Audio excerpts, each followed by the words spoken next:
De Carta Capital, muito boa tarde. Meu nome é Thaís Reis. Na verdade, o episódio de estreia da nossa série de webs em uma edição que fala sobre mudanças climáticas. E o último relatório do painel intergovernamental sobre mudança climática, o IPCC, que foi publicado em agosto, deixou muito claro que a crise climática já é uma realidade. O mundo tem ficado sem tempo de concretizar a meta de manter o aumento da temperatura média global abaixo de 2 graus Celsius, conforme estabeleceu o Acordo de Paris, e levando em conta que o necessário seria uma redução ainda mais ambiciosa de 1,5 graus Celsius. Essa crise climática vai se tornar ainda mais e mais grave até que a humanidade reduza a zero a poluição de gases de efeito estufa. E as ondas de calor, as secas, as tempestades já afetam a nossa maneira de viver. Diante dessas constatações e do pouco que tem sido feito para mitigar os efeitos dessa crise, quais são as perspectivas para os próximos anos? É esse tema que a gente vai discutir aqui, com um trio de especialistas de 4 postados. Eu gostaria muito que todo mundo que está acompanhando a gente pudesse também enviar perguntas aqui na caixa dos comentários. Eu, na medida do possível, vou fazê-la aos 3. Tenho a honra, em nome de Carta Capital, de receber para debater esse tema o professor Ricardo Galvão, que é ex-diretor do Instituto Nacional de Pesquisas Espaciais, o INPE. Professor, muito bem-vindo. Obrigado pelo convite. Carlos Bocui, que é presidente do Instituto Brasileiro de Proteção Ambiental, o PROAM. Carlos, muito obrigado pelo convite e pela parceria do PROAM na realização desse ciclo de debates. Obrigado, Thaís. Importante iniciativa. Vamos trabalhar juntos. Por último, mas não menos importante, o historiador Luiz Marques, que é autor do livro Capitalismo e Colapso Ambiental. Luiz, muito obrigada por ter aceitado o nosso convite. Eu te agradeço. E para introduzir a nossa audiência nesse tema, eu gostaria, Luiz, de fazer a primeira pergunta a você, que, enfim, escreveu um livro a respeito desse assunto. Como a humanidade chegou até aqui? Porque o capitalismo não é exatamente recente, mas as discussões sobre as mudanças climáticas, sobre o papel da produção industrial na degradação ambiental, considerado ali um período histórico mais amplo, são relativamente recentes. Como o mundo chegou até aqui? Qual é o estágio atual das coisas? Bom, acho que tudo, digamos assim, começa, né? Se você pegar a produtividade do trabalho de um trabalhador rural no Império Romano e compará-la com a produtividade do trabalho de um camponês da Alemanha ou da França no século XVIII, elas tinham melhorado um pouquinho, mas era basicamente a mesma. O grande salto na produtividade do trabalho, e que trouxe, portanto, a possibilidade de um aumento enorme da produção de excedentes de todo tipo, foi exatamente, então, a descoberta do carvão, em primeiro lugar, depois do petróleo, depois do gás, né, que potenciou em várias ordens de grandeza, digamos, essa capacidade de produção e de estabelecer um novo tipo de metabolismo, né, com o meio ambiente. O que nos trouxe ao longo de, vamos dizer assim, ao longo de 2 séculos, uma quantidade completamente notável e sem precedentes de benefícios. Em todos os sentidos, no sentido da mortalidade infantil, no sentido da capacidade de segurança alimentar, etc, etc. Ninguém precisa fazer a defesa daquilo que foi essa fantástica, contínua revolução industrial e tecnológica dos últimos 2 séculos. O problema todo do sistema Terra é o problema, como em todos, é um problema de escala, né? Então, quando nós falamos em gases de efeito estufa, os gases de efeito estufa são absolutamente essenciais, indispensáveis para que haja vida na Terra. Só que esses gases, ao longo dos últimos centenas de milhares de anos, variaram em torno de 270 até 300 e pouco. E isso que era necessário para que houvesse, então, um tipo de regularidade climática no sistema climático, que permitiu tudo, sobretudo nos últimos 11.700 anos, o que o Holoceno, não é? Que permitiu, então, o surgimento da agricultura, o surgimento das cidades, etc, etc. Em suma, a produção regular de excedente. Portanto, divisão social do trabalho, etc, etc. Quando essas concentrações atmosféricas de gases de efeito estufa, CO2, metano, óxido nitroso, etc., ultrapassam um certo patamar, há um aquecimento maior, há uma retenção da energia recebida do Sol no sistema Terra, que faz com que, haja um aquecimento. É muito simples, há um desequilíbrio radiativo no planeta, tá certo? Ou seja, mais energia está entrando no sistema Terra do que está saindo. E, portanto, o sistema aquece. E ao aquecer, nós perturbamos completamente todas as condições de possibilidade da vida, da civilização, tal como ela ocorreu ao longo dos últimos milênios. O problema não é, basicamente, inclusive, o aquecimento, o problema é a rapidez do aquecimento. Porque se nós tivéssemos um aquecimento de 2 graus Celsius ao longo de 1000 anos, a gente se adaptava. O problema é que nós temos esse tipo de transformação no equilíbrio radiativo do planeta em 50 anos. Em alguma coisa da ordem de 50, 100 anos no máximo. E isso é que faz com que, efetivamente, nós tenhamos que declarar uma emergência climática.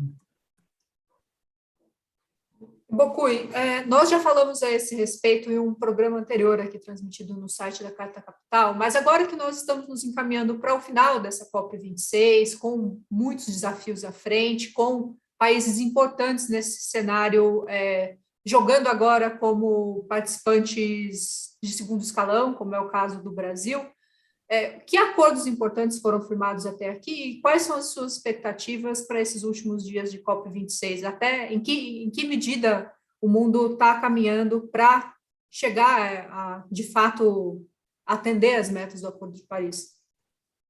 Bom, Thaís, eu acho que o resultado da COP na conjuntura política global, na geopolítica hoje, nesse contexto, é decepcionante, porque você tem uma ascendência de uma potência como a China em contraposição a uma potência já instalada e que é representada pelos Estados Unidos. Então, essa disputa entre essas grandes potências, principalmente na área econômica, ela leva a China a não abandonar o seu sistema de geração de energia e de geração de economia fóssil, né? Inclusive com a compra de materiais militares com bilhões e bilhões de dólares agora por conta dessa disputa, né? Uma nova Guerra Fria que se coloca na face do planeta. E, de outro lado, os Estados Unidos que não querem abrir mão da liderança internacional como maior potência. Então, esse contexto geopolítico, ele desfavorece tremendamente um processo que ele deve passar pela solidariedade, né? Pelo multilateralismo, essa perspectiva de que você tenha sessões de ambos os lados, ou de vários lados, para você construir um novo modelo de gestão planetária. Nesse processo, a Rússia fica aí também deslocada, a sua ligação com a OPEP, a toda a questão que implica no aumento da produção de petróleo, isso continua de uma forma muito forte. Então, nós temos, na realidade, esses estados Leviatã, né, onde a economia dos combustíveis fósseis está imbricada no seu PIB, né, em todo o seu produto interno bruto, e as grandes corporações ainda dão as cartas nesse processo. Então, eu diria que nós vivemos hoje, essa COP, ela revela isso, um grande conflito de interesses, a necessidade da humanidade de proteger os ecossistemas naturais, aquilo que o Luiz se refere dessa transformação tão rápida, né, que se faz agora, e, por outro lado, o interesse econômico do business as usual, daquilo que já está estabelecido e que segue resistindo para manter o seu império, né, de lucro, de poder, inclusive de poder político, né? Muitos dos países estão alimentados por esse poder dos combustíveis fósseis, né? Então, eu acho que a COP26 ela retrata esse momento de conflito de interesses entre a questão do bem comum, do interesse público e do interesse privado, né? Como é que a gente soluciona isso, né? Essa conjuntura política de disputa Estados Unidos-China, ela é extremamente negativa. E eu ressalto aqui, nesse processo, o papel do G20, né? O G20 detém 80% das emissões de gases de efeito estufa, então o grande esforço deve ser feito por essas nações, na qual se inclui o Brasil. O Brasil não é inocente nessa história, ele tem as suas digitais também impressas na atmosfera, na poluição por carbono do planeta. Então, eu acho que é um processo. Nós estamos passando por esse momento agora, onde se definem essas posições. Alguns acordos são assinados, né? Eles, na verdade, eles vêm no bojo de todos aqueles que já assinamos, como de proteção da biodiversidade, de combate à desertificação, o próprio Acordo de Mudanças Climáticas, todos remontando aí a Rio 92, mas as ações efetivas, né, essa transformação tão necessária, ela ainda não se sinaliza, porque nós dependemos de uma transformação da economia, não é?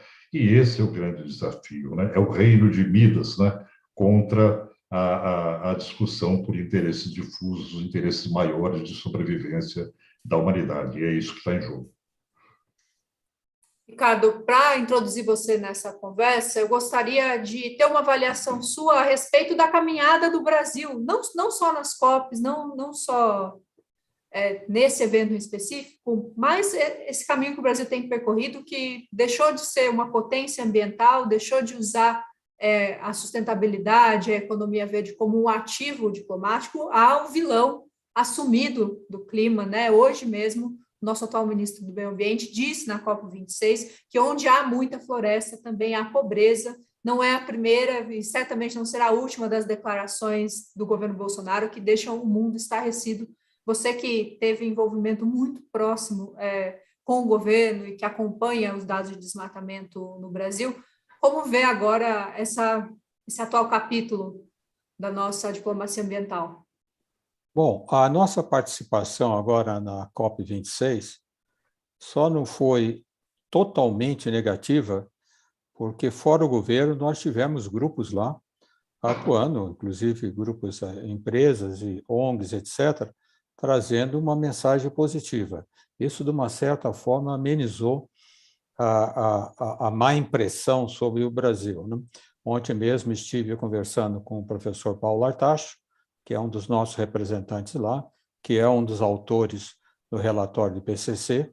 Ele mandou uma lista, depois eu posso ter mostrado a vocês, do que eles estão tentando acordar. Então, isso é o que, vamos dizer, o que nos dá algum alento, mas o cenário é muito cinzento, porque o Brasil sempre teve, historicamente, um enorme protagonismo nessa questão ambiental, sem dúvida nenhuma. Vocês sabem, já foi citado, que o monitoramento de desmatamento da Amazônia foi iniciado no Brasil em 1988. Então, a série histórica que mostra o desmatamento da Amazônia foi sempre considerada a melhor série de dados sobre desmatamento de florestas tropicais do mundo. Em 2018, eu estive em Pequim, na China, na comemoração dos 30 anos do Acordo Brasil-China de Desenvolvimento de Satélites de Observação da Terra. E eu fiquei emocionado, eu digo que fiquei muito emocionado mesmo, sou um mineiro que se emociona facilmente, né? Quando uma das cientistas chinesas, das mais famosas lá, falou sobre o acordo, ela disse que veio ao Brasil em 1985, 86, para aprender com o INPE como usar satélites para fazer monitoramento da Terra e de florestas tropicais. A China já tinha lançado satélite, mas ainda não sabia fazer. E ela fez um agradecimento explícito.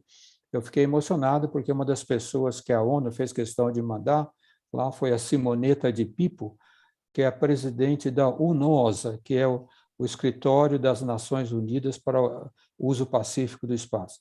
Então, o elogio do Brasil foi enorme, enorme, né? Eu não posso deixar de dizer que esse governo acabou com essa colaboração Brasil-China no desenvolvimento de satélites de observação da Terra. Em 2015, uma das respostas, aliás, das transparências que eu gosto de mostrar em minhas apresentações, teve um trabalho muito interessante numa revista importante sobre a observação da Terra, de professores de Harvard e da NASA. E eles falam explicitamente o seguinte: outros países do mundo têm sistemas de observação da Terra, de monitoramento de desmatamento, como o Brasil tem. Então, ele cita, por exemplo, a Austrália e a Índia e a China. Mas nenhum deles fornece dados com a qualidade que o INPE faz. Então, ele conclama os outros países para seguir o exemplo do Brasil. Tudo isso, infelizmente, foi perdido, né? E, infelizmente, até antes do governo Bolsonaro, o desmatamento na Amazônia começou a crescer novamente, né? Então, nós perdemos totalmente esse protagonismo, e isso é de me entristecer bastante. E eu gostaria de perguntar a vocês três, diante dessa incapacidade de o Brasil agora retomar esse protagonismo, ao menos a curto prazo, que países, que organismos internacionais, que atores, na opinião de vocês, têm condições de liderar esse diálogo e de mediar esse conflito de interesses e trabalhar em prol do clima nos próximos anos? Quem vai acalmar os ânimos entre os países? Quem tem esse poder agora? Começando pelo Bocu e depois o Luiz, encerrando com o Ricardo Galvão.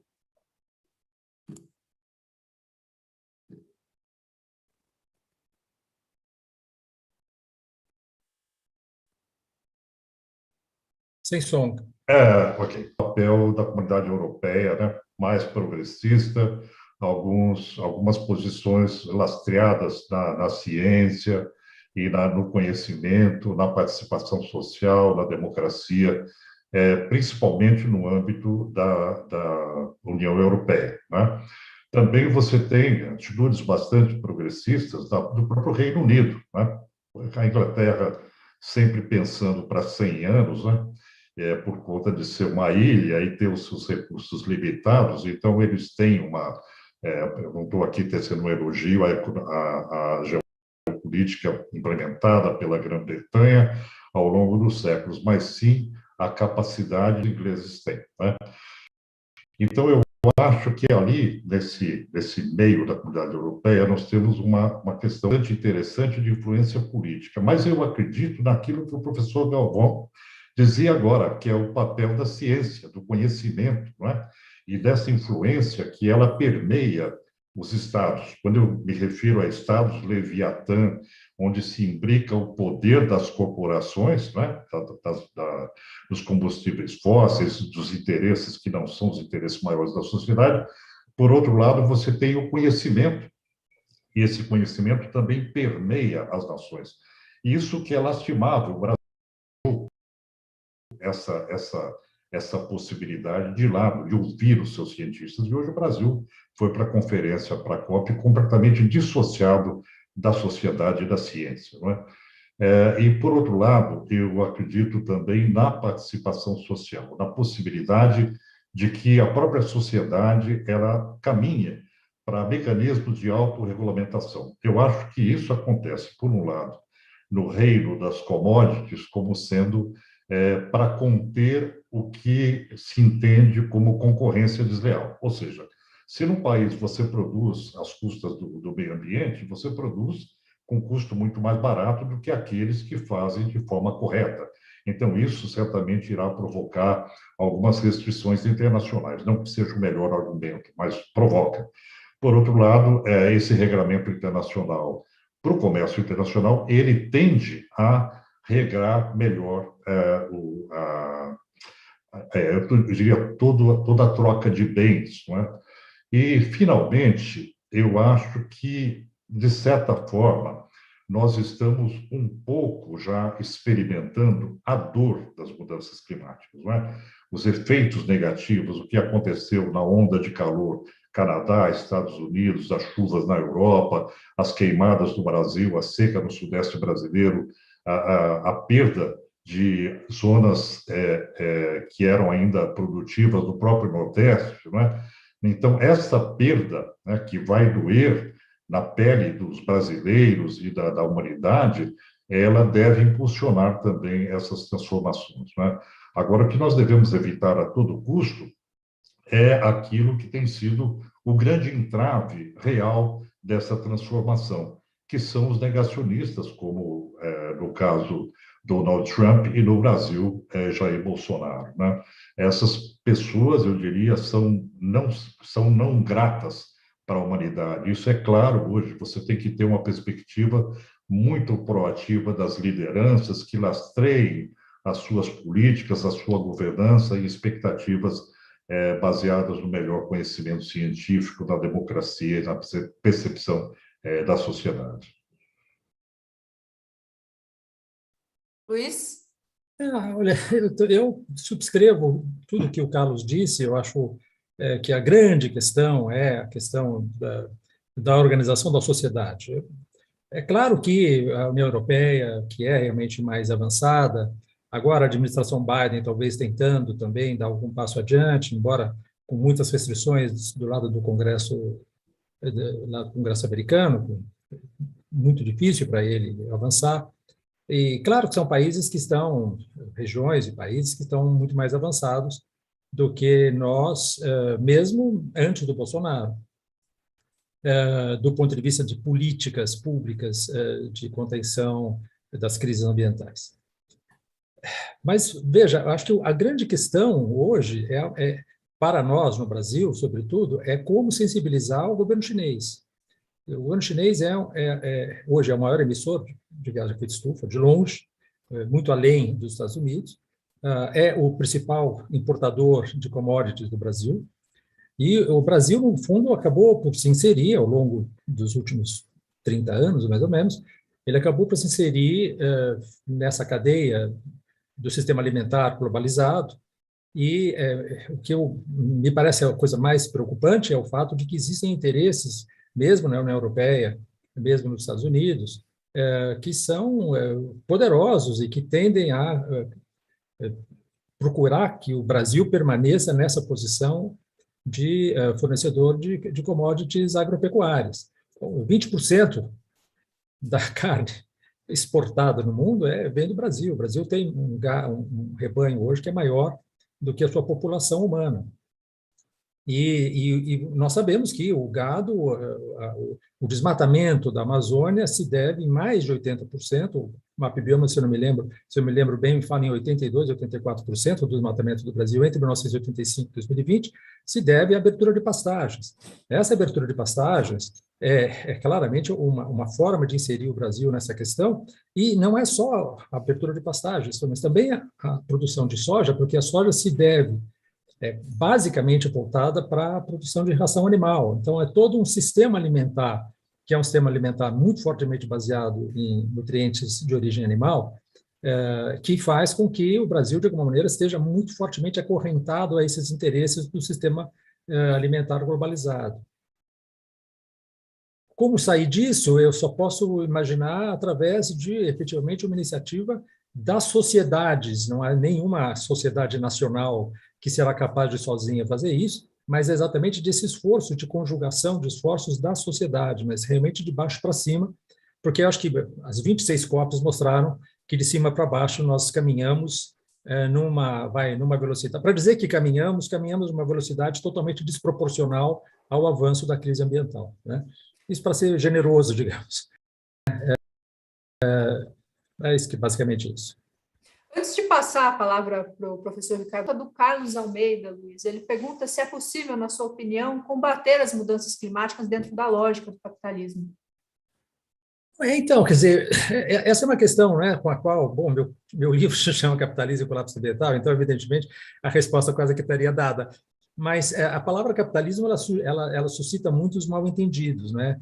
Porque ela é, tradicionalmente, no século XX, contraposta ao socialismo, né? E o socialismo, tal como ele se desenvolveu historicamente ao longo do século XX, foi tão devastador quanto o capitalismo, se no caso da União Soviética, da ex-União Soviética, ainda mais, talvez, se possível for, ainda mais do que os países capitalistas. Então, a palavra capitalismo teria que ser melhor, talvez seria bem entendida, para não suscitar mal-entendidos, no sentido de que, bom, se trata de um sistema econômico hegemônico globalizado, baseado numa premissa fundamental, que é a de que a economia, para que ela funcione, ela precisa crescer. Isso faz parte, digamos, do mecanismo celular do funcionamento da economia. Para que ela funcione, ela precisa crescer, e esse crescimento, evidentemente, já desde 1972, não é? The Limits to Growth, etc., não é? daquela equipe de estudiosos do MIT, mostrava que, efetivamente, havia lá 12 cenários, e um desses cenários, que seria o cenário aquele que acabou se concretizando, era um cenário que nos levaria a um colapso por volta da primeira metade do século XXI. E é isso que está acontecendo. Quer dizer, quando o Dennis Meadows foi entrevistado em 2012, 50 anos depois do seu livro, ele falou, já vejo o colapso acontecendo. E, efetivamente, um colapso não é uma parede no qual nós batemos, não é um evento. O colapso é um processo que vai se aprofundando, vai se tornando mais abrangente, vai estreitando as possibilidades de reação em relação a ele, e nós estamos claramente nesse processo. Então, esse sistema globalizado, ao qual se dá o nome classicamente de capitalismo, é um sistema sem saída. No meu entender, ele é completamente sem saída. Ele não reúne as condições para se superar. É preciso que as sociedades mudem de trajetória. Bastante radical e bastante a curto prazo. Professor Galvão, gostaria de dar a sua contribuição a respeito de quem, nos anos, o grande pacificador da questão climática no mundo? Alguém vai, de fato, ocupar esse papel? Resposta geral, eu vou muito na direção do que o Carlos mencionou, também mencionado pelo Luiz. Eu acredito mais nas sociedades do que nos governos, né? E colocando num contexto global, nós temos que diminuir a concentração, principalmente de CO2 na atmosfera. Esse é o objetivo, sabe? É disso que nós estamos falando, que leva muito tempo. Nós só temos duas ferramentas. Uma é diminuir violentamente o uso de combustíveis fósseis na nossa economia, o que é muito difícil, porque nós temos que lembrar que foram 200 anos de desenvolvimento, o Luiz mencionou, baseado em preços bastante baixos até de combustíveis fósseis, e num capitalismo predatório, eu colocaria, eu sempre gosto quando eu critico, eu li o livro do Luiz, que, aliás, ele me ofereceu, agradeço muito a ele, mas eu sempre gosto de colocar esse adjetivo no capitalismo, para mim, é o capitalismo predatório, para separar. Mas, voltando, então, nós temos duas ferramentas, diminuir a utilização de combustíveis fósseis, fortemente o sequestro de carbono. Essa questão de, então, proteger florestas. Na diminuição da utilização de combustíveis fósseis, é óbvio, e o Carlos mencionou rapidamente, que há uma resistência muito grande de grandes corporações e inclusive países envolvidos nisso. Por exemplo, nós temos reações agora, algumas discussões no COP26, da própria Austrália e o Japão, um país que muita gente gosta, reage à questão do combustível fóssil. E se entende a dependência dele, né? Porque o Japão, se não for usar combustíveis fósseis, vai necessitar energia nuclear. Não há como a energia solar, eólica, substituir o que eles necessitam de energia. Vão precisar de energia nuclear, eles tiveram um tremendo problema com a energia nuclear, né? Então, nós temos que entender esses problemas. O Japão, a Austrália e outros países, é claro, os Emirados Árabes e todos são absolutamente, eles resistem a essa diminuição do uso de combustíveis fósseis. A Europa, o Carlos mencionou rapidamente, está bem avançada nessa direção, liderada pela Alemanha, com utilização de sistemas alternativos. Bom, a segunda parte depende realmente de sequestro de carbono e usar floresta. Não só nós temos nas florestas tropicais eliminar completamente o desmatamento o mais rápido possível, e os países se comprometeram, né? Assinaram, o Brasil assinou, de zerar o desmatamento. Num prazo, não sei se acredito em todas as promessas, mas eles comprometeram, está assinado lá zerar o desmatamento. Mas é muito mais necessário, além de zerar o desmatamento, reflorestar. Nós temos que ter ideia que nós temos 1,5 bilhão de hectares de terra distribuída em todo o mundo, vazia, sem nada, que pode ser usada para reflorestamento, não só 50 milhões de hectares, certo? E essas ações para aumentar as florestas e aumentar o sequestro de carbono, essas dependem essencialmente dos governos, de políticas públicas, certo? É claro que com a participação do capital, incentivando o capital, ganhar onde puder, mas com controle do governo, certo?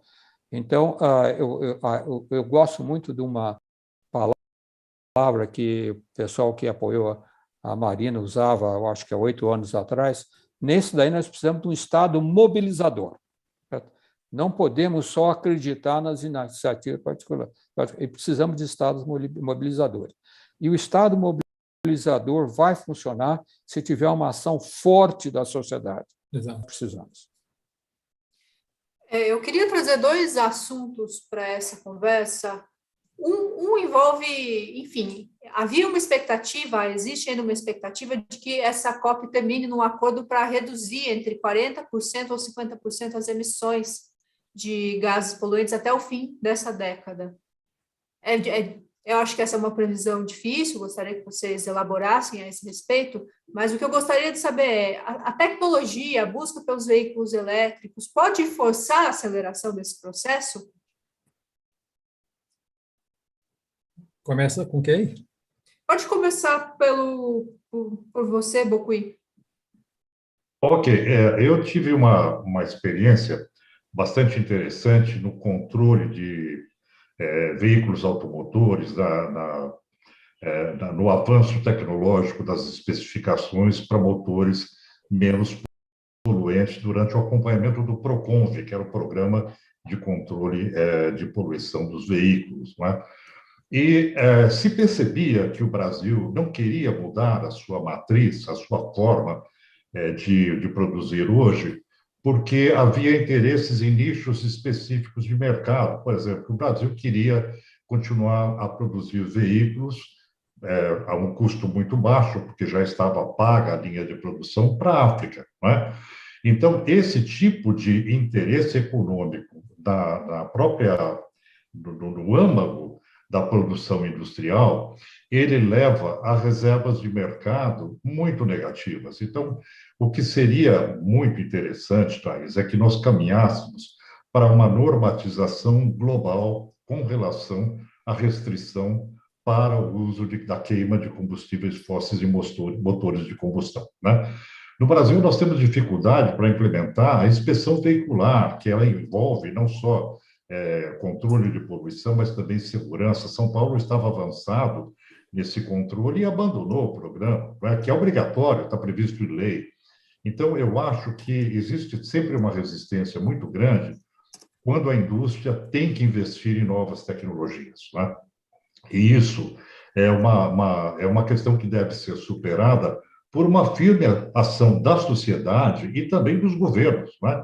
Mas aí que está o problema, é que quando a pressão vem da indústria, o governo cede, né? Eu estou muito habituado, principalmente nos conselhos ambientais, a assistir à queda de braço entre a proteção da saúde, a proteção da vida e o avanço das novas tecnologias. E a indústria, ela sempre resiste para não ter que investir. A lógica é investir menos e lucrar mais, né? Então, nós temos que lançar luzes sobre esse modelo, que é um modelo predador. É exatamente nisso que reside os grandes males da humanidade. Quer dizer, você adota um sistema capitalista, como muito bem colocou o Luiz, que é um modelo que ele prioriza o lucro sobre qualquer outra questão. Enquanto nós não trouxermos à luz realmente esses valores de proteção da vida, não é? Que isso não tem um preço, porque não é precificável, né? Mas isso acaba sendo colocado dentro da própria economia como uma externalidade, alguma coisa que fica fora das contas, né? Nós fazemos contas erradas. Então, eu acho que esse avanço, ele passa por um regramento da economia que é alguma coisa que tangencia a ética, né? Os valores. Então, essa perspectiva de transformação da economia para uma economia responsável do ponto de vista socioambiental me parece ser tão importante como cuidarmos de uma transição para uma outra tecnologia mais limpa. Porque se nós não cuidarmos dessa engenharia social, dessa perspectiva de um avanço civilizatório para a economia, para o reino de Midas, nós vamos continuar transformando em ouro tudo que for possível, né? E algumas coisas não são precificáveis, né? A vida humana, por exemplo, a saúde e a questão do aquecimento global. Então, eu acho que essa é a transformação que passa por um salto de consciência, aquele momento que a gente anseia tanto, que é o zeitgeist, né?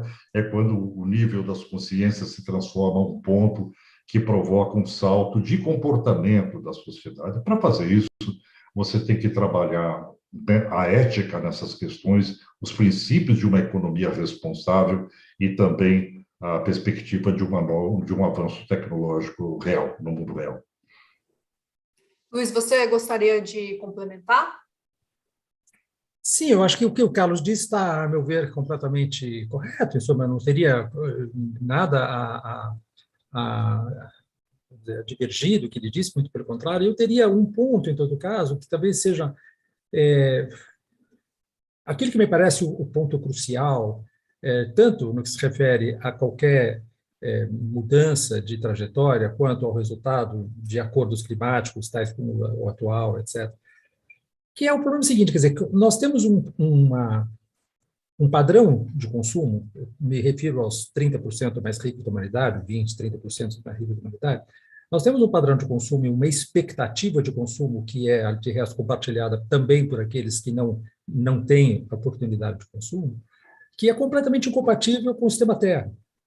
E isso é muito difícil das pessoas entenderem. É claro, quer dizer, uma civilização num planeta como o nosso, ela só pode evoluir se ela evoluir ao longo de uma linha de baixo consumo de bens e energia. E nós estamos muito acima desse padrão sustentável de consumo de bens e de energia. Mesmo que nós pensássemos numa transição energética com a velocidade requerida, quer dizer, conservando a premissa que nós vamos manter esse padrão de consumo de bens e de energia, nós teríamos que fazer o quê? Nós teríamos que produzir uma quantidade monstruosa de minerais, de ferro, de metalurgia, etc., por exemplo, para construir uma quantidade fantástica de torres, de eólicas ou de painéis de vidro. Isso significaria o quê? Significaria um consumo extraordinariamente alto de energia baseado na matriz anterior, baseado nas coisas. E, portanto, levaria a um aumento muito grande digamos assim, das emissões atuais e, portanto, como diz o Ricardo, também das concentrações atmosféricas, que são, na verdade, o ponto fulcral. Então, nós só podemos transitar agora se nós admitirmos a dificílima, a dolorosa premissa de que nós vamos ter que baixar a bola, nós vamos ter que diminuir os padrões de consumo de energia e de bens. Para quem? Para esses 30%. Esses 30% que agora estão muito acima da linha vermelha, né? Então, essa é ao meu ver, o grande desafio. Claro, nós podemos transitar para carros elétricos, mas tudo isso significa, na verdade, um dispêndio de energia muito grande. Para você transitar de uma matriz para outra, você tem que ter uma matriz abundante abundante e disponível e não prejudicial, para que você possa fazer uma coisa como essa. E nós não temos mais esse tempo. Se nós tivéssemos começado nos anos 70, as coisas teriam, como já se sabia que era necessário fazer isso. Então, nós teríamos tido agora uma possibilidade muito maior, teríamos uma situação muito de transição energética, sem um sacrifício muito grande das expectativas de consumo. Bom, parecem existir dois grandes esforços de convencimento que serão necessários. Fazer a sociedade, o poder público, entender que a mudança climática é um assunto urgente. Segundo, que a grande maneira de lidar com esse problema é diminuir os padrões de consumo, especialmente nesses países, como você mencionou, Luiz, que têm um nível hoje de consumo de recursos naturais muito acima do recomendado.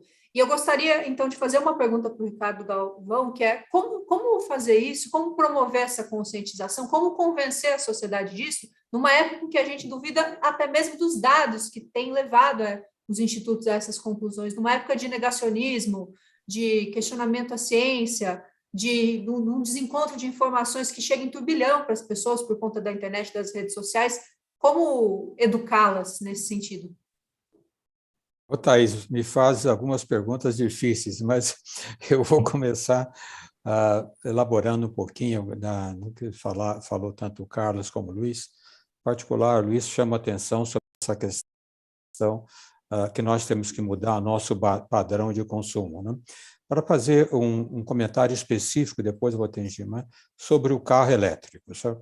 O carro elétrico, note, o carro elétrico não é uma fonte de energia. Ele precisa de eletricidade, certo? As baterias do carro elétrico necessitam de um consumo de lítio enorme. Eu tenho um filho meu que até é apaixonado pelo carro elétrico, como ele trabalha na Embraer, também interessado no avião elétrico, ele é um apaixonado pelo carro elétrico. Mas veja, dentro do contexto que o Luiz colocou, o que é um carro elétrico? É manter a mesma mentalidade de cada um ter seu carro, cada um viajar com transportes coletivos. Continua a mesma mentalidade, como o Luiz mencionou, de um consumo forte daquilo que a própria terra pode fornecer. Então, acho que é importante, um avanço tecnológico importante, mas não vai dar uma solução última para o problema. Nós temos que lembrar que 49% de toda a emissão de gás de efeito estufa na 10%. O que vai significar o carro elétrico para essas pessoas? Aonde que eles estão entrando? Então, realmente, nós temos que fazer uma mudança de mentalidade, e isso é muito importante, a sociedade se conscientizar disso, o que não é fácil. Então, eu faço o pulo para a pergunta que me colocasse. Nós estamos num cenário de negacionismo, né? Eu tenho feito sempre a questão, nas últimas apresentações, de estabelecer uma diferença entre o que nós chamávamos antigamente de obscurantismo do negacionismo atual. O obscurantismo passado eram realmente atitudes contrárias à ciência, informações novas, mais motivadas por posições religiosas extremistas, né? Hoje não. Hoje, infelizmente, nós temos um negacionismo construído, uma pseudociência por grupos poderosos para destruir a ciência, destruir os seus resultados em tudo aquilo que vai contra seus interesses, sua zona de conforto ou seus interesses políticos e outros mais. Infelizmente, Thaís, as redes sociais têm facilitado muito isso. As redes sociais têm alguns méritos, né? Eu não uso nenhuma rede social, mas elas têm... É um privilégio. Eu não uso, eu sempre digo, eu não uso porque eu sou muito religioso, e eu não uso nada que o diabo criou. Por isso que eu fico fora. Aqui em casa, só quem usa redes sociais é minha esposa, porque é no diabo, mas os homens não, né? Então, por isso que eu não utilizo. Mas voltando agora, deixando da brincadeira, né? Qual o problema aí, que é o ponto fulcral da tua questão, Thaís? É que as redes sociais são muito superficiais. É muito difícil um pesquisador dar uma resposta mais contundente que mostre à população o que deve ser feito nas respostas só através das redes sociais, porque tem coisas científicas que exigem profundidade, é inerente à ciência, sabe? Então, eu tenho recebido uma quantidade imensa de mensagens de estudantes que eu admiro muito, que trabalham nas redes sociais para ir contra essa pseudociência do negacionismo, sempre rebutando informações erradas. Então, eu tenho aconselhado com eles, primeira coisa, não se irrite, não responda de uma forma bruta. A segunda coisa, se não for possível explicar detalhadamente, com a qualidade que a ciência exija, dê um exemplo e coloque uma citação na internet. Porque a internet, sim, tem páginas que é possível aprofundar. Indique àqueles que o seguem aonde ler uma informação mais correta. Mas eu não sei como atuar. Nós, cientistas, ainda temos que aprender muito como atuar nas redes sociais. O Walter faz uma pergunta, professor Galvão, que eu gostaria de dirigir a você. Ele diz que faltam políticas públicas baseadas em evidência científica e que ele pergunta, políticas públicas baseadas em evidência científica são necessárias para conter as mudanças climáticas? Faltam, a seu ver, cientistas na política? Bom, primeiro eu vou dar a resposta mais geral para ele, né?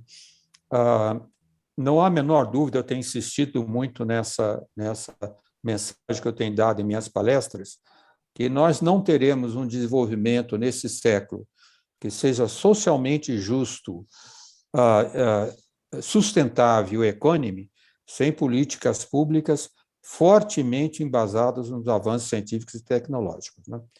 Então, isso nos obriga, e já vou fazer uma mensagem para o ano que vem, não é uma mensagem partidária, é uma mensagem mais de ideologia política, né?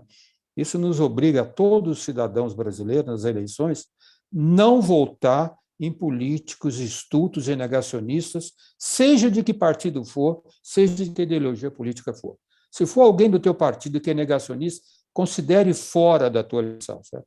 Porque nós vamos necessitar de políticas públicas fortemente embasadas na ciência. Agora, os cientistas têm que participar mais, né? Eu tenho um exemplo forte, a Universidade de São Paulo tem um exemplo forte, um grande físico, o professor Mário Schemberg, que, além de ser crítico de arte, ele também se elegeu 2 vezes deputado estadual e procurou atuar na política, porque ele achava muito importante trazer a mensagem. Nós temos agora em São Paulo, em todo o Brasil, mais concentrado em São Paulo, um movimento de cientistas, certo? E esse chamado cientistas engajados, que procuramos agora atuar na política independente de cor partidária. Seja de que cor partidária for, não interessa, mas interessa trazer a mensagem científica para a formulação de políticas públicas.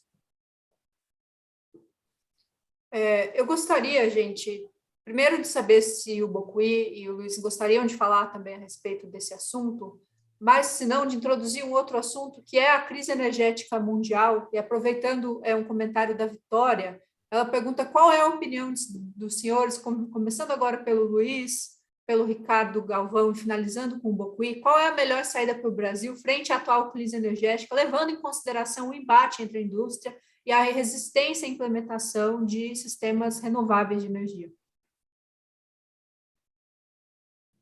Olha, eu gostaria só de complementar uma questãozinha em relação àquilo que o Ricardo disse sobre a questão do negacionismo. Eu já volto para a questão atual. Eu acho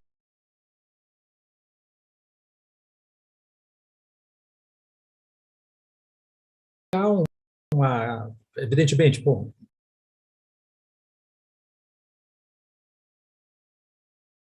várias publicações muito importantes que foram escritas sobre isso, mostrando exatamente a iniciativa das grandes corporações, desde a época do cigarro, desde a época em que a Rachel Carson falou sobre o DDT, a Monsanto já começou a tentar desmoralizar, isso falando dos anos 60, isso se aprimorou desde então, e hoje em dia, sim, claro, essa questão é muito forte.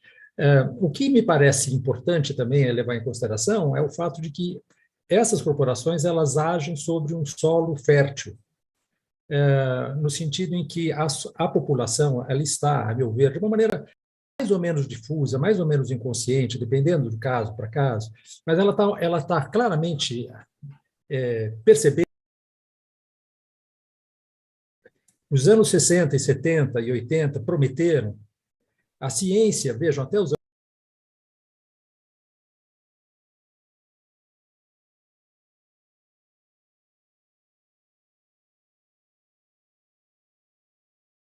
a doença, vamos vencer a escassez, etc, etc. Essa ciência produziu muitas coisas que foram exatamente nesse sentido. Mas, a partir dos anos 60, 70, sobretudo, ela começou a dizer, olha, gente, a situação...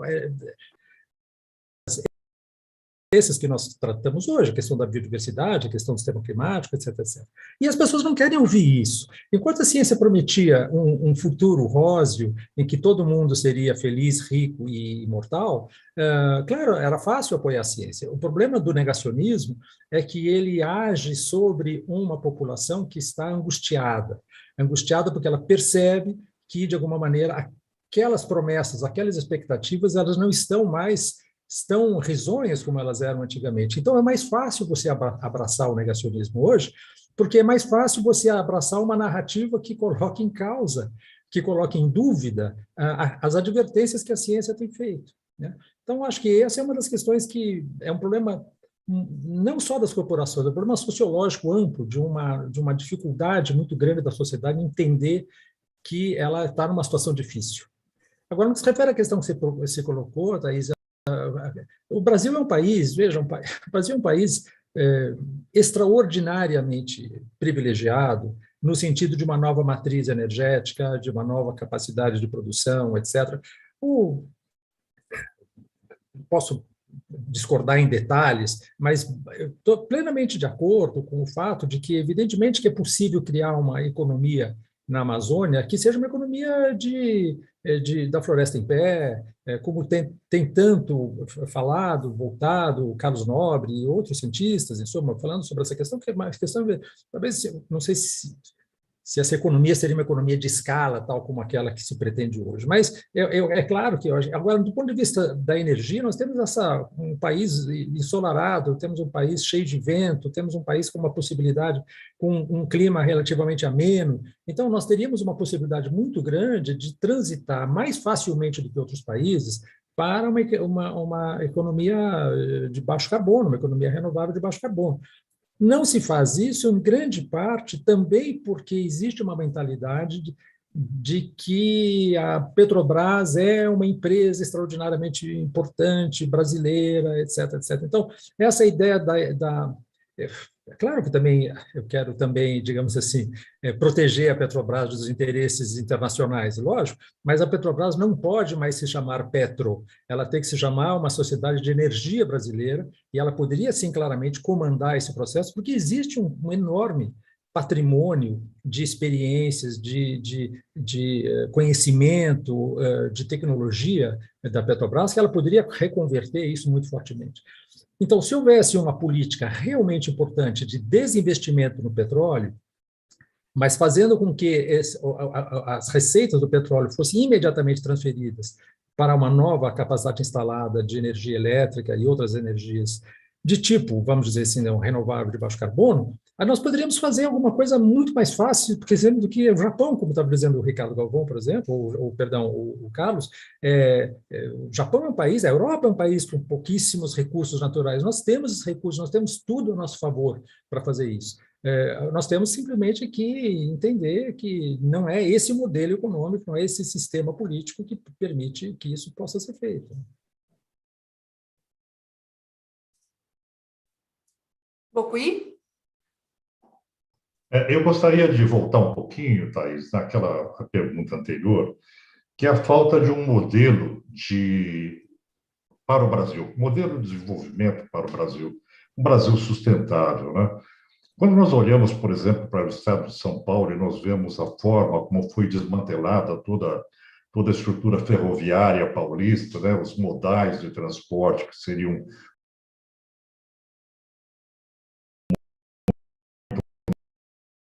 mais interessantes do ponto de vista da logística, quando nós vemos o lobby do petróleo que instalou o sistema viário, inventados por indústrias com interesse nesse sistema, que era a General Motors e outras, não é? Então, nós não nos livramos dessas intencionalidades, não é? De questões que permeiam hoje a nossa sociedade e que foram plantadas. Eu queria só relatar aqui, por exemplo, a questão do trabalho, do homework, o trabalho em casa. Eu, durante a discussão para despressurização da poluição de regiões metropolitanas, nós fizemos a proposta de teletrabalho há mais de 10 anos atrás, né? E já era perfeitamente factível. Isso aconteceu agora, no bojo da crise da Covid, e isso poderia ter sido implementado como uma medida auxiliar para melhorar, inclusive, a qualidade de vida das pessoas, né? Então, essa ausência de pensar o Brasil sustentável, ele passa por um processo que é de como trazermos, e aqui uma homenagem ao professor Galvão, como trazemos a ciência para o seu papel decisório na formulação de políticas públicas, né? O Luiz também tem uma contribuição extraordinária nessa linha. Agora, qual é a engenharia social que nós precisamos para fazer isso, né? Então, mais do que as medidas estruturais, nós precisamos de uma engenharia social que permita que não só a ciência, mas também a plena participação social sejam elementos decisórios para a tomada de decisões. E o Brasil, ele é pródigo na sua Constituição, que determina a plena participação social para todas as questões que dizem respeito à área ambiental, né? É garantida a plena participação social. Isso está no âmago da Constituição brasileira, não é? E o que falta para o Brasil é construir esse instrumento, né, que o livre das intencionalidades que permeiam a sociedade, que eu me refiro aos estados Leviatã, motivados por esses elementos todos, que também o professor Galvão colocou como essas influências negativas, que plantam o negacionismo, né? É plantado por estratégias pensadas para fazer isso, né? E que hoje é o modelo do governo brasileiro. O modelo Bolsonaro, ele é um modelo negacionista plantado pelo agronegócio. A área ambiental brasileira foi capturada pelo agronegócio, né? Por outro lado, você tem estados mais progressistas, como São Paulo, por exemplo, onde essa captura por setores econômicos é mais sutil, né? A transformação negativa, ela é subreptícia, é o desmantelamento das condições dos conselhos ambientais, são medidas que elas se travestem de avanços, mas que, na verdade, elas retiram as conquistas sociais. Então, essa engenharia social para um modelo de participação social, trazendo a ciência para o centro das decisões, né? Para um processo que garanta a continuidade de planos, a elaboração de políticas públicas, me parece ser a grande lacuna que deve permear a discussão de um modelo civilizatório para nos livrar desse capitalismo selvagem que temos hoje, como diz muito bem a obra do professor Luiz Marques, né? Então, eu chamo a atenção para essa expectativa que foi abandonada pelo governo federal e que outros estados trabalham de uma forma sutil para neutralizar, que é a participação social e a participação da ciência. Por exemplo, o Conselho Nacional do Meio Ambiente, hoje, que é o maior conselho ambiental do Brasil, que determina normativas ambientais, regulações ambientais, ele a Sociedade Brasileira para a Progresso da Ciência foi alijada do Conselho. Você não tem um representante do Conselho Nacional do Meio Ambiente. Não é? Então, essas lacunas sociais que o Brasil tem, elas têm que ser saneadas antes de avançarmos na perspectiva de construirmos um modelo de sustentabilidade. Porque se continuarmos à mercê das intencionalidades que são plantadas, como o agronegócio mais atrasado, como o desmatamento, a mineração, todos esses efeitos que são palpáveis hoje, nós não vamos conseguir construir um Brasil com capacidade de produzir políticas públicas para a sustentabilidade. Eu queria chamar essa atenção, e eu acho que essa minha colocação também responde à sua pergunta com relação à questão da energia, não é? Como construir um Brasil sustentável do ponto de vista do uso de matrizes energéticas diversificadas e que sejam livres aí do carbono, né? E concordo absolutamente com o Luiz quando ele coloca a questão da Petrobras como uma indústria de energia, né? De energia limpa. Ela tem que passar por essa transformação.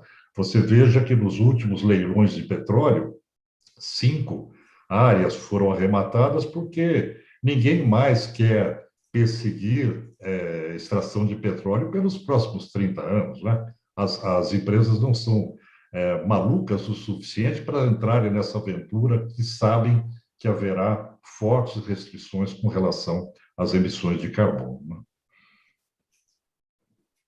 Professor Galvão? Bom, deixa eu ser um pouquinho, voltar à questão energética, talvez, um pouco de forma mais específica, né? Primeiro, pela pergunta feita, nós temos que falar agora das fontes renováveis de energia. Não é bem verdade que há forte resistência. O aumento da produção de energia eólica e solar no país na última década tem sido notável, certo?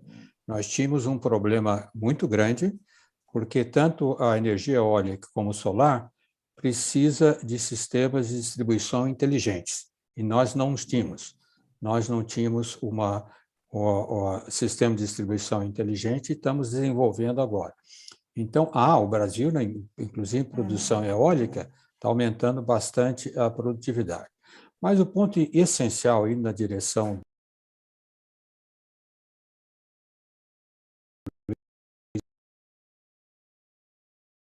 também, a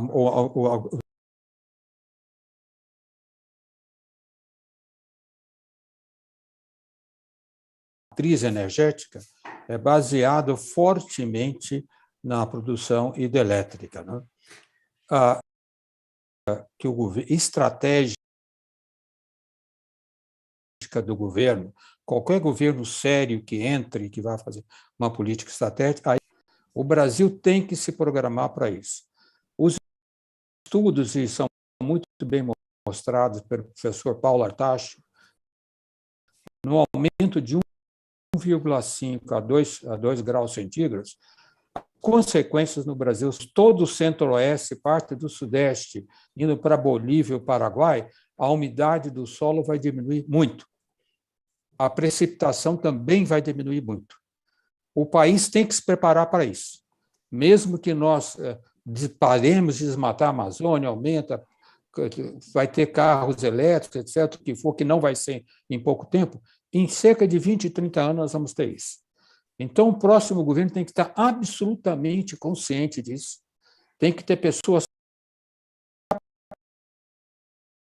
capacitadas para trabalhar sobre essa questão da matriz energética e, sim, fazer, Luiz, foi exploração de petróleo em águas profundas, de trabalho junto com a academia. Nós temos centro de pesquisa da Petrobras, da Universidade Federal do Rio de Janeiro, muita colaboração com a universidade. Eles têm que mudar agora, se associar à empresa de pesquisas energéticas e mudar a sua maneira de atuar. Tem que colaborar realmente com a academia e passar para uma empresa energética. A matriz energética brasileira no futuro tem que ser feita baseada, aumentando ainda mais a produção solar e eólica, e não, muita gente não gosta quando eu digo, mas não vamos poder deixar de lado um avanço na produção nuclear, porque todas essas matrizes não são, nós sabemos que tem flutuações, nós vamos ter que ter uma base, eu acredito que nós temos que evoluir para a ordem de 5% a 6% de produção de base nuclear. Não vai ter como o Brasil evitar isso ainda nesse século. Carlos, a conversa foi riquíssima, nós temos ainda várias perguntas deixadas aqui pelos nossos espectadores, mas o nosso tempo é corrido, então, por conta disso, preciso me encaminhar para o final. Gostaria de abrir espaço para cada um de vocês para que se despedissem, para que fizessem considerações finais e convidar todo mundo que está nos assistindo aqui para a próxima edição dessa série de debates, que acontece na terça-feira, dia 16, às 18 horas. Nós vamos discutir quais são as contribuições que a sociedade civil pode dar diante do desafio das mudanças climáticas. Nós temos Marina Silva participa dessa mesa, Marcelo Bear, pela Natura, o pessoal da Ambev também vai participar, vai ser uma conversa riquíssima. Paloma Costa, que é ativista integrante do Grupo Consultivo de Jovens para Mudanças Climáticas da ONU, vão participar. Esse vai ser um debate muito interessante, mediado pelo Bocuí, que está aqui conosco. Então, antes de dizer adeus a todo mundo, gostaria de, começando pelo Luiz, com o Ricardo Galvão, encerrando com o Bocuí, que vocês fizessem as considerações finais de vocês e também agradecer em nome de Carta Capital a participação de todo mundo. Muito bem. Eu acho que vamos tentar falar duas coisas que são, a meu ver, essenciais. No caso do Brasil, se nós pegarmos o que o CIEG, né, o Sistema de Estimativas de Emissões de Gás de Efeito Estufa, que é feito pelo Observatório do Clima, eles mostram uma coisa que é muito importante. Se vocês pegarem as emissões de 2015, 68% dessas emissões se davam por causa do desmatamento e do sistema agropecuário. Se vocês pegarem em 2018, nós passamos de 68% para 70%. Se vocês passarem para 2019, vocês vão ver que a responsabilidade do agronegócio, que é basicamente o desmatador e o criador de grande agropecuária, chega a 72%. Então, é evidente, há um elefante, um mamute na sala. Nós temos um problema, esse problema é o agronegócio. As pessoas tendem a achar, não, é o setor atrasado do agronegócio. Sim, existe um setor mais avançado e existe um setor mais atrasado do agronegócio. Mas, basicamente, o agronegócio está baseado num modelo de negócio, que é um modelo de monocultura de exportação, e nós temos que sair desse modelo de agricultura de monocultura de exportação e passar para um sistema alimentar de território fortemente baseado em nutrientes de tipo vegetal, de origem vegetal. Não é possível imaginarmos uma sociedade que permanecerá organizada nos próximos 20, 30 anos com esse nível, com esse modelo alimentar que nós temos hoje. Então, esse é o primeiro ponto. Segundo ponto, saiu agora, em 1º de novembro, um artigo muito interessante na revista Nature. A revista Nature fez uma pesquisa de opinião entre os cientistas que participaram, 233 cientistas que participaram do último relatório do IPCC, do 6º relatório do IPCC. Esse primeiro grupo de trabalho, em suma, sobre questões teóricas da física do clima. Desses 233, 92 responderam. E o que disseram esses 92? Vejam, são opiniões, mas são opiniões extremamente qualificadas, porque são pessoas que estão dia e noite trabalhando na questão do sistema climático. Claro que não é uma projeção científica, mas é uma opinião que vale mais, talvez, tem mais peso do que uma projeção, porque o cientista está respondendo diante de uma expectativa que congrega todo o conjunto de experiências que ele tem. 60% dos 92 cientistas que responderam, pouco mais de 60%, dizem que o aquecimento global vai ser de 3 graus, pelo menos, até 2100.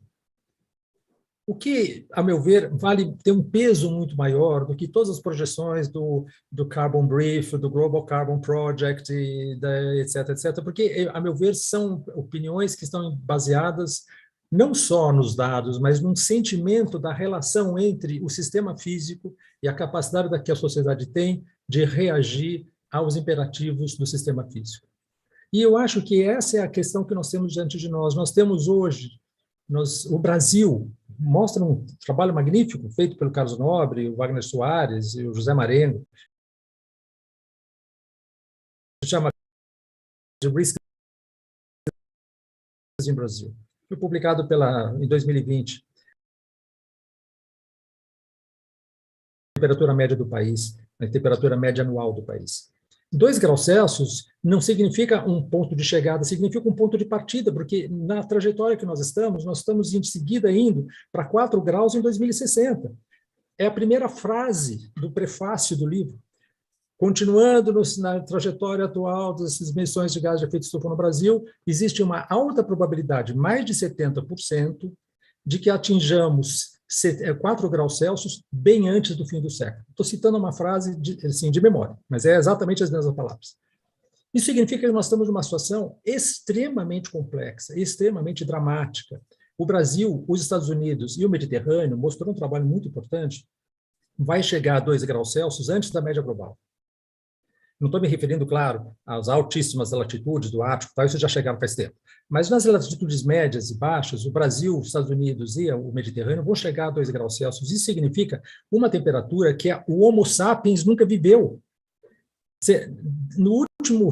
Em todo o quaternário, os 2,5 milhões de anos até o presente, o planeta não conheceu uma temperatura 2 graus Celsius na sua média terrestre e marítima combinada em relação ao período pré-industrial. Portanto, nós vamos entrar numa situação que é uma situação que nós jamais vivemos como espécie. E essa situação é uma situação extremamente hostil, adversa, para qualquer forma de existência, que o Ricardo Galvão estava falando, quer dizer, o governo brasileiro ele tem que entender que nós estamos numa situação de completa emergência climática, uma situação que nos dá 10 anos de sociedade organizada no Brasil, sendo conservador na minha projeção. Então, a situação é uma situação de extrema emergência. E todos os raciocínios, os modelos, os paradigmas de pensamento, de reflexão, etc., têm que ser redefinidos em função dessa situação, que é uma situação nova, completamente nova, que não tem nada a ver com aquilo que aconteceu no século XIX e século XX. E é isso que talvez seja o mais difícil de nós nos compenetrarmos desse fato. Era mais ou menos isso que eu tinha um pouco angústia de dizer.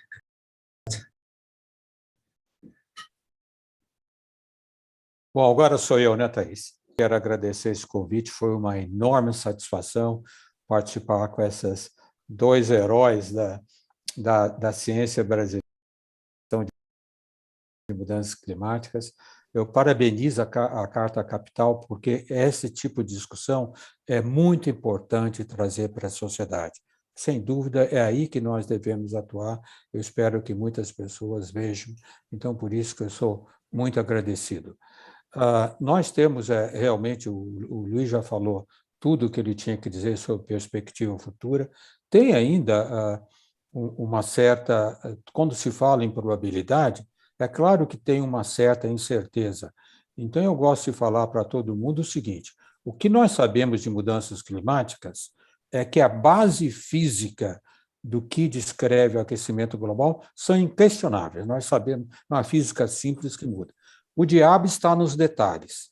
Nos detalhes, eu quero dizer, o quanto que os modelos dizem que vai aumentar de temperatura ou não. E nisso realmente há incerteza. Nós temos, como cientistas, acertar uma certa certeza. Mas os modelos mais simples mostram, como o Luiz falou, que pelo menos 2 graus nós vamos chegar lá, não tem jeito. Isso aí é só fazer um ajuste de dados que nós estamos vendo. Então, eu quero realçar esse problema para toda a sociedade estar consciente que nós vamos ter que ter uma administração pública de gente consciente, capaz, com vontade política de trabalhar sobre isso, senão a situação do Brasil vai ser terrível. As pessoas, eu tenho meus netos, eu me preocupo com isso. A nossa situação vai ser terrível. Não vai bastar política pública, vai ser, aliás, vontade política, vai ser necessário muita competência. Sem competência, nós não vamos fazer nada. E com todos esses problemas que nós temos, também temos oportunidades. Aqueles que forem inteligentes saberão utilizar desses novos desafios para progredir, né? Então, é isso que esse progresso vai ser feito com conhecimento. Esperemos que nós possamos mudar nesse 1, 2 anos, nós possamos mudar as nossas perspectivas e dar um novo alento de esperança à alma dos brasileiros. Fukui? Bom, Thais, dizer da minha satisfação de poder trabalhar junto com a Casa Capital na promoção desses seminários, agradecendo a presença do professor Galvão, do Luiz Marques. E eu gostaria só de colocar um pouquinho a nossa demanda particular da minha instituição, que é controle terreno, extremamente adverso hoje. No dia de hoje, nós ingressamos com uma petição, amigos da Corte, para defender o direito da Defensoria Pública, que defende os mais humildes, aqueles que não têm recursos, com o direito de requisição. O Procurador-Geral da República, Augusto Aras, entrou com um pedido para cassar o direito de requisição de documentos da Defensoria Pública. Então, por aí a gente vê o nível de enfrentamento que nós temos hoje e o retrocesso que representa para nós uma Procuradoria-Geral da República alinhada a um executivo negacionista, não é? Então, é muito importante que se entenda que, por exemplo, nós ingressamos também, alguns meses atrás, com uma ação civil pública para manter a pesquisa científica do Estado de São Paulo diante da extinção dos institutos de botânica, florestal e geológico, o que é um absurdo. Institutos de pesquisa centenários agrupados num único instituto sem condições de funcionamento adequado hoje, não é? Então, eu queria colocar essa necessidade da construção, um pouco na linha do que o professor Galvão colocou, de políticos que possam realmente cumprir a sua obrigação. E aí, o papel de um executivo estadual, federal, que seja responsável. O papel de um legislativo que não legisle em causa própria. Nós temos hoje um legislativo de cada 4 deputados, 3 estão ligados a votos anti-sustentabilidade, votando contra o licenciamento ambiental, votando a favor da grilagem de terras, favorecendo a grilagem de terras da Amazônia. Quer dizer, e o que nos resta hoje, e eu citei as ações judiciais, porque o que nos resta hoje é o judiciário, que é o elemento recursal. Nós perdemos a possibilidade de construir um país pela gestão, pela administração, nós perdemos a possibilidade de manter o arcabouço legal normativo legislativo que se perdeu na área ambiental por conta da ação do ex-ministro Ricardo Salles, frente à pasta de meio ambiente, e agora essa mesma prática atinge o Legislativo Nacional por conta da ligação do governo com o Centrão. Não é? Então, eu queria colocar aqui sobre essa necessidade de reconstrução dos poderes da República, né, que são garantidos pela Constituição, de um executivo responsável, de um legislativo responsável e de um judiciário eficiente que nos garanta essa democracia ambiental que está tão bem consubstanciada na nossa Constituição Cidadã de 88. Né? E é com essa esperança que a gente construa, faça real aquilo que já está escrito, né, na nossa legislação, é que eu termino aqui agradecendo, principalmente a Thaís, pela gentileza da moderação. Muito obrigado.